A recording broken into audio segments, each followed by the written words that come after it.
আসসালামু আলাইকুম। বরাবরের মতো আমরা আবার চলে আসলাম আরেকটা HTML এর পার্ট নিয়ে। তো এর আগের পার্টে আমরা টেবিলের পার্ট 1 শিখেছি। তো এই পর্যায়ে আমরা টেবিলের পার্ট 2 শিখব।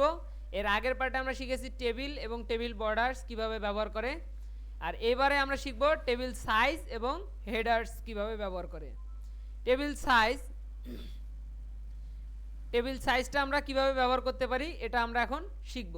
সেটা লেখার জন্য আমাদের নোটপ্যাডে যাইতে হবে।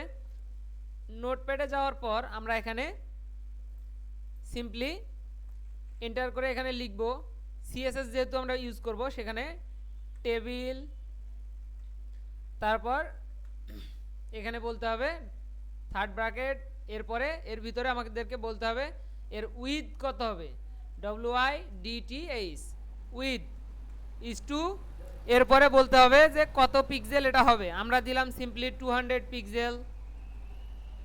পিক্সেল ক্লোন দিয়ে ক্লোজ। এরপর আমরা যদি গিয়ে রিফ্রেশ করে দেখি আমরা দেখতে পাবো যে আমাদের সাইজটা বরাবর এসে গেছে।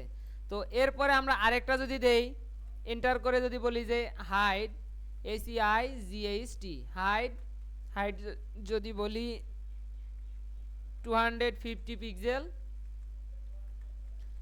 ক্লোন, এরপরে আমরা যদি এখানে একটু করে দেখি দেখতে পাবো যে এটা লম্বা হয়ে গেছে, এর উইথটা এতটুক। আমরা যদি উইথ আরও একটু বাড়াই দেই তাহলে বুঝতে পারবো।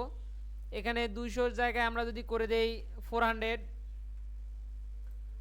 যদি করে দেই, এবার রিফ্রেশ করে যদি এখানে দেখি এটা বড় বড় হয়ে গেছে। তো এটাই মূলত হচ্ছে আমাদের টেবিল সাইজের কাজ। তার এ পর্যায়ে নেক্সটে যেটা আমরা দেখব সেটা হচ্ছে টেবিল হেডার্স।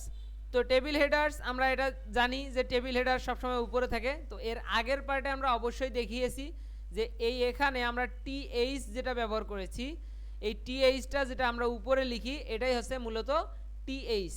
তো এই THটা এভাবেই ব্যবহার হয়। তো এর আগের পার্টে যদি মিস করে থাকেন অবশ্যই আগের পার্টটা দেখে আসবেন, তাহলে ক্লিয়ার হয়ে যাবেন। তো আশা করি বুঝতে পারছেন। তো লাইক কমেন্ট শেয়ার করে পাশে থাকবেন এবং সাবস্ক্রাইব করতে ভুলবেন না। সবাইকে আসসালামু আলাইকুম।